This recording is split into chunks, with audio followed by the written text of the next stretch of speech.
Hey everybody, HomeSliceHenry here, and today's video is going to be a fun one. In today's video, I'm challenging the current reigning Pokemon Go World Champion, ITSAXN, to some battles.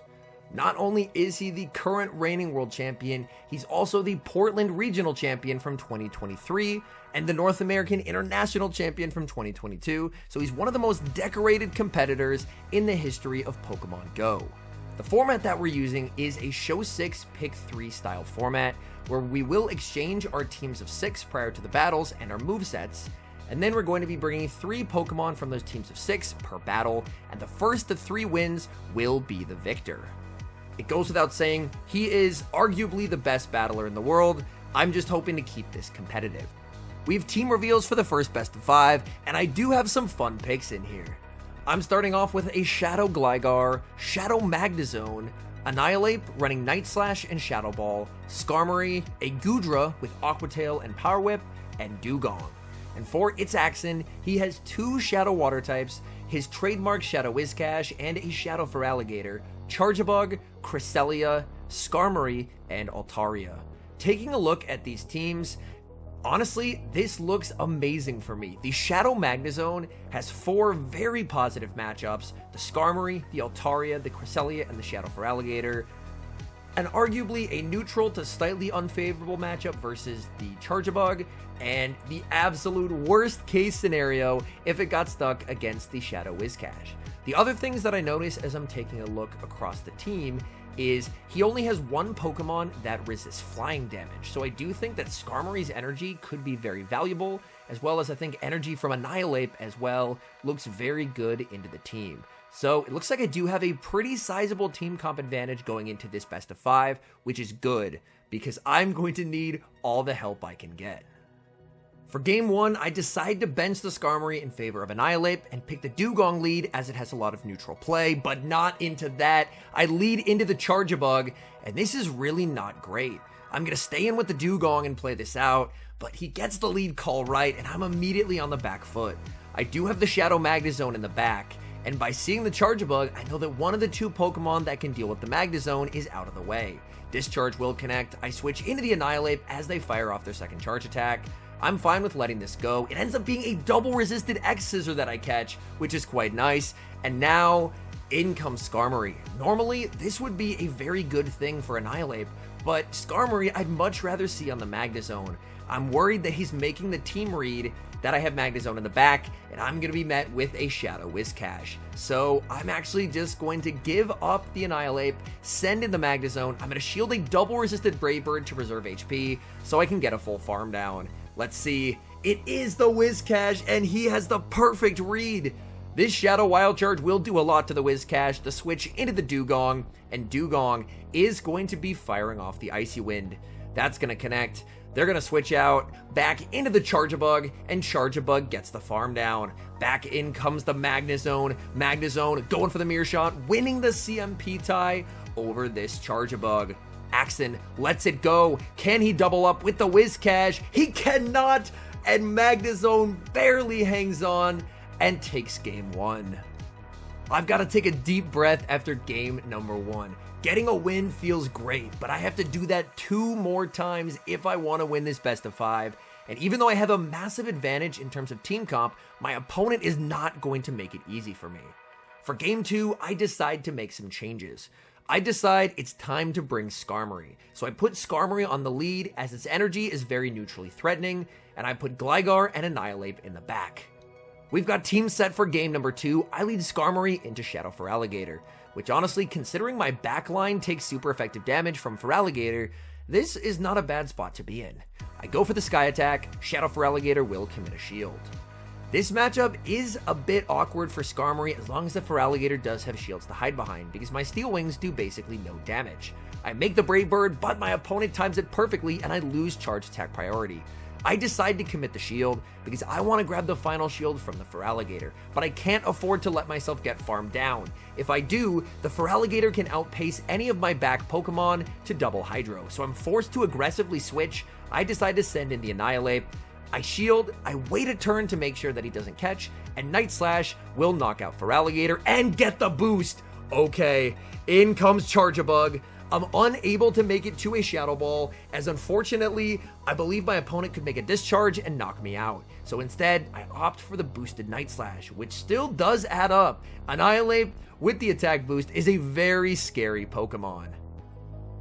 I'm going to wait the clock, send in the Gligar. In the back, my opponent has Shadow Whiscash. I farm up, and I mistime the switch. Due to switch taking one turn, unfortunately, I mistimed the switch. A really unfortunate mistake. The dig is going to connect. I'm able to withstand the mud shots, and I'm going to be able to fire off the Aerial Ace. The Aerial Ace will KO. I can throw one wing attack, defer the Volt Switch onto the Skarmory, but I don't have a move, and he has the X Scissor loaded. So game number 2 goes to ITSAXN, and he gets his Equalizer. Just like that, in a blink of an eye, my advantage in the series is gone, and it feels like we're back to the start, where whoever wins this next game is going to have a massive advantage for the rest of the series. I do want to switch up my team yet again, and this time run an ABB style team targeted around baiting out Charjabug. I'm going to lead the Shadow Gligar, which is a very good counter to it, safe switch the Dugong to hopefully bait out the Charjabug and debuff it, and as the closer, I'm going to try and make Skarmory the star of the show. We do have lock-ins for game number 3, and I'm going to be leading the Shadow Gligar into Altaria. I'm going to look to farm up energy, and then try and make a catch onto the Dugong. I switch into the Dugong, getting the catch of the Sky Attack, and also getting an Ice Shard to land on the Altaria. My opponent does not send in a Charjabug, instead they send in the Shadow Feraligatr. This does give me hope. If they're sending in the Feraligatr, then hopefully they don't have the Charjabug in the back, at least I can hope. And getting the Feraligatr out of the way means that I'm not going to have a Pokemon that resists Steel Wing in the endgame. So my opponent will fire off the Hydro Cannon to pick up the knockout. I send in the Gligar. I really don't want to risk an Aerial Ace not KOing, so I full send the Dig, and Dig will pick up the knockout. When they send in Altaria, I'm looking to send in the Skarmory. In comes the Skarmory, and thankfully it's not the Charjabug. It's going to be the Shadow Whiscash. Whiscash will go for the Scald. I am going to let the first one through, and they do get the debuff. That's really unfortunate. I'm going to massively overfarm and fire off the Brave Bird. This is debuffed, but it connects, and suddenly I see a win con. I have to use all my remaining shields on the Skarmory. Even with my defense harshly debuffed, the mud shots are not doing a lot. I have to go for a resisted Steel Wing farm down to get the energy to win this game. And I do get the farm down. Back in comes the Altaria. I will go for the Sky Attack bait here. The Sky Attack gets the shield. Skarmory is debuffed but makes it to the Brave Bird. Brave Bird is going to be doing heavy damage to the Altaria. The switch into the Gligar and able to outpace the Altaria. We didn't see Charjabug, but the team comp works, and we take the 2-1 advantage. Being up 2-1 in the series does give me a larger margin for error. I only have to win one of the next 2 games to win the best of 5, whereas AXN will need to win both. However, AXN is no stranger to winning high-pressure games. He's won high-pressure games on stage, under the lights, with thousands watching, so I have my work cut out for me here. For Game 4, I decide to put my trusty Shadow Magnezone on the lead, and AXN is going to send out his Charjabug. Honestly, this is not where I'm hoping to have the Magnezone aligned, but I have the Dugong in the back, which makes this a bit tricky. I'm going to go for the Wild Charge, and then hopefully catch an X Scissor onto the Annihilate, and I do get the catch. That is massive. But AXN went for the Discharge! He threw a Discharge at a Magnezone, anticipating my switch out to catch onto an Annihilate. What an unbelievable play. The Discharge leaves me at 1 HP. I fall just short of the Shadow Ball, so I'm only able to go for the Night Slash. And this is not a good health range for me to deal with. I can either send in the Magnezone, which is going to have to shield twice against 2 X Scissors, or I could send in the Dugong, which would be taking massive super effective damage. I decide to fully commit to the Magnezone. Magnezone leaving with energy. In comes Whiscash, and I will be firing off the Wild Charge. Wild Charge gets the shield, the switch into the Dugong. In the back, it is Skarmory. This is the core that Dugong is supposed to break, but Skarmory in these Show 6 formats is incredibly deadly. Unfortunately, while I do have the Magnezone that does have the double resist to flying damage, my Magnezone has already taken heavy damage. It's basically into the red health, and the Dugong is going to be taking neutral. So Skarmory's energy, even when debuffed, is going to be incredibly deadly. My opponent will go for the Brave Bird here, not only to knock me out, but to guarantee that I only get one Volt Switch through. In comes the Whiscash. I can't get the back-to-back wild charges. I can only get the Mirror Shot plus the wild charge. That's charge attack priority. And the Shadow Wild Charge will come close, but not close enough. ITSAXN again gets the equalizer despite a nightmare team comp, and we're going to game 5. It all comes down to this. We've played 4 games. I have 2 wins. He has 2 wins. Winner take all in this game number 5 in our first best of 5. So far, honestly, I thought Magnezone in the games that I brought it has performed amazingly, even when it's been stuck against that Shadow Whiscash. So for game 5, who else would I turn to but the trusty Shadow Magnezone? Now the question is, where to put the Magnezone? So far, he's had the Whiscash in the back, and I think, despite the fact that I let it for game number 4, I'm actually going to stay to my guns, stick with the Shadow Magnezone lead for game number 5, and we'll see what happens. Game number 5, Magnezone finds one of its targets as it leads into Altaria. I have the Dugong and the Gligar in the back. I overfarm, and I'm going to bait with the Mirror Shot. A Wild Charge won't quite KO, but it will do a ton of damage, so my opponent is going to commit the shield. I'm more than happy to shield back. My opponent goes for the Moonblast. They save switch into the Whiscash. Those Shadow Mud Shots absolutely tearing through the Magnezone, but I'm able to save the Magnezone and send in Dugong. Dugong is going to take a lot of damage from these Shadow Mud Bombs. It's one of the reasons why Shadow Whiscash is so deadly, is even in these matchups where it's not typically favored like Dugong, the shadow damage from the Mud Bombs is unbelievable. Icy Wind connects. My opponent is going to make another Mud Bomb, and I think I just have to let this go. I would love an ability to wing attack down, but my opponent is going to make it to a Scald. That Whiscash had energy. The Scald is going to be shielded up, and I still don't know what my opponent has in the back. They send in the Altaria. I'm looking to overfarm because I would love to force the shield, get it into Mirror Shot range, and then snipe with a Mirror Shot. So I will fire off the Aerial Ace. Aerial Ace is going to be shielded. Go for the combo into the Mirror Shot, but he catches the Mirror Shot onto Charjabug. What a beautiful prediction by ITSAXN. I should be able to make it to a Wild Charge. Wild Charge is going to be resisted. This is heavy damage, but it will not KO. The final Pokemon left is Gligar. My opponent is one off the back-to-back. I could throw the Aerial Ace to deny the energy, but then I think I'm getting outpaced by the Altaria. So I let them hit me with the X-Scissor. That gets me low, but I make the back-to-back Aerial Aces. This will KO. The Altaria is in Aerial Ace range. Can I survive the Dragon Breath? Yes, I can. In comes the Altaria, but it's being knocked out by the Aerial Ace, and by the narrowest of margins, I take the 3-2 series. In this series, I had a near insurmountable team comp advantage. My Shadow Magnezone basically beat the entire team, and I was still only able to win by the tiniest of margins. But as we see, we have team reveals for our second best of 5, and I no longer have a team comp advantage. My new team is Shadow Gligar, Lantern, Hakumo running Dragon Claw and Brick Break, Cresselia running Grass Knot and Moonblast, Skeledirge, and Vigoroth. And for ITSAXN, he has Shadow Gligar, Poliwrath, Lickitung, the Shadow Sableye, Cresselia on Grass Knot and Future Sight, and Registeel. Taking a look at the teams initially, I'm in pretty big danger here.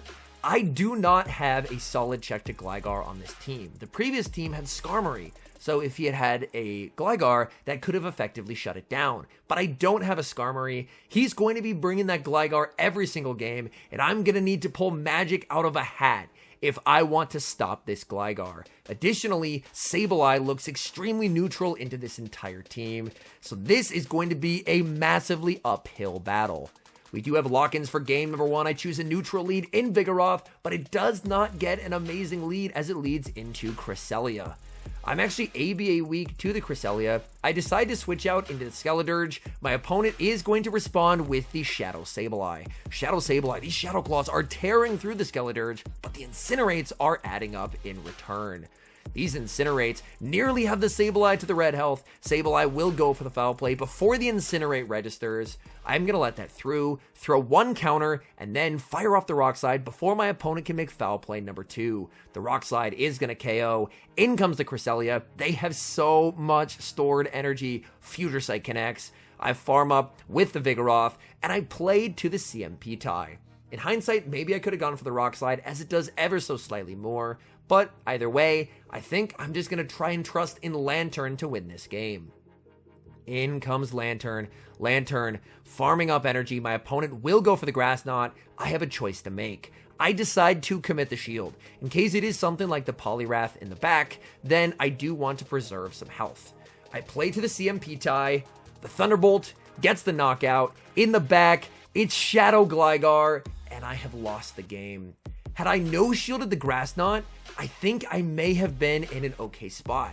But now, my opponent Surf hits for super effective damage, but it does not knock out. My opponent can withstand this damage and build up to the back-to-back digs. My only win con is that my opponent makes a mistake and goes for a bait, but ITSAXN would never make that mistake. He goes for the dig, and I lose game 1. After game 1, I'm realizing that I think not bringing Gligar is a mistake. Gligar is very neutrally good into his entire team.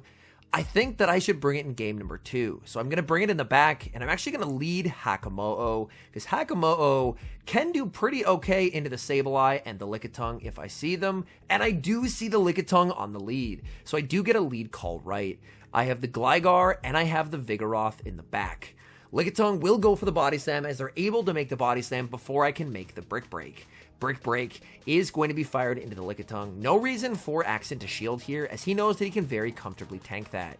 I continue to farm, trying to make it to a move, but again, I'm getting outpaced. Can I even survive this? The Body Slam gets me low, but on a fraction of HP, I still get the Dragon Claw, and I win lead. But in comes the Shadow Gligar, and up a Wing Attack. This is a problem for my backline. I'll make a prediction that it's going to be the Cresselia in the back. So I'm actually going to send in Vigoroth into a matchup where typically Vigoroth does not have an amazing time.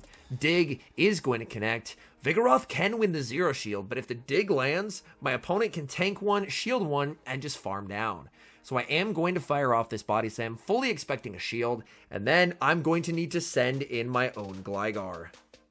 My opponent, it looks like they're going to be able to make it to back-to-back Aerial Aces. I tank one, there's the other one. I have a very high rank Shadow Gligar, so I was expecting I would lose charge attack priority. And in the bag, there it is right on cue, it's the Cresselia. Cresselia can just build up to double Grass Knot and win this game. The dig does get shielded, my opponent getting the shield call right. I was hoping to land the dig and then potentially bait, but now I'm going to have to build up to 2 more digs. My opponent is going to be 1 off the Grass Knot now. The dig connects, I farm up, send in the Vigoroth. He waits the turn, but I make the Body Slam. This will put it into Aerial Ace range. Do I have the Aerial Ace banked? No, I'm 1 Wing Attack short. We came close to overcoming the Gligar, but it's not to be. And now I'm down 2 games to 0. Being down 2 games to 0 against the current reigning world champion is a miserable spot to be in. I need to win 3 consecutive games in a row. And honestly, I'm feeling kind of defeated right now. I don't know if that's possible. For game 3, I'm going to stick with the Gligar, but I decide to go for a Vigoroth lead. Vigoroth leading into Cresselia. It's just a magnet for the Cresselia. I save switch into my own Cresselia, and my opponent is going to respond with Shadow Sableye. I build up to the Moonblast, and I am going to go for the Grass Knot bait. My opponent is going to commit the shield. The nice thing here is that I believe I tank a Shadow Foul Play, meaning that I can make a Moonblast and potentially force a second shield. Ideally, I would love if he just sacrificed it, but there's no way. He is committing to the Sableye, understanding he leaves this with energy. He's down 2 shields, but he has so much energy, he's basically full health, and the Sableye is going to be a problem. The Foul Play is going to connect. He pivots back into the Cresselia. My guess is he was reading Skeledirge in the back. I did consider Skeledirge as the third, but felt that Gligar was just far too valuable. Gligar unfortunately needs 2 charge attacks to knock out here. I will fire off the Dig. The Dig is going to connect onto the Cresselia, but there's still basically that full health Shadow Sableye. I'm learning that it's very good to have a Shadow Sableye check because you will just get completely destroyed. I end up miscounting there. I had lost count and I get punished as the Grass Knot lands. And now I'm firmly in a range where a Shadow Foul Play should knock out because I'm Shadow and they're Shadow. I can go for a catch, but guess who also doesn't survive a foul play? My Vigoroth. So I'm in a lot of trouble here. I send in the Gligar, go for the Dig, and he catches on the Gligar. I got fully world champ diffed in this set. Oh my goodness. I was able to, with a pretty big team comp advantage, narrowly take that first series, but in Series 2, he comes roaring back, completely 3-0s me there, and just shows why he is the reigning world champion. Even though the series was already concluded, ITSAXN winning 3-0, he was nice enough to let me play out games 4 and 5. And unsurprisingly, I did not win game 4, and I did not win game 5. It just goes to show, in my view, that there are levels to this. I'm someone who I play my Go Battle League sets every day, and I've done so for many, many seasons. Taking a look at my app right now, I have 39,000 battles played in Go Battle League. ITSAXN is also someone who is playing his battles night after night after night, oftentimes on his Twitch channel at twitch.tv/ITSAXN. But what sets him and a lot of these competitors apart is how far they go above and beyond. They're also reaching out to other talented competitors, doing these show 6 pick 3 style scrimmages, constantly testing out new teams, going through PV Poke, trying to identify anything, a particular team comp, a new moveset that can give them an edge. And at the 2023 Pokemon Go World Championships, ITSAXN was able to do just that. He ran a very unique IV spread on his Medicham. Instead of a more traditional low attack, high HP and defense spread, he ran a Medicham with a medium attack, high defense, and very low HP, because it gave him a breakpoint, so his counters did more damage to his opponent's Medicham, while giving himself a bulk point, so the opponent's counters from their Medi did less to his.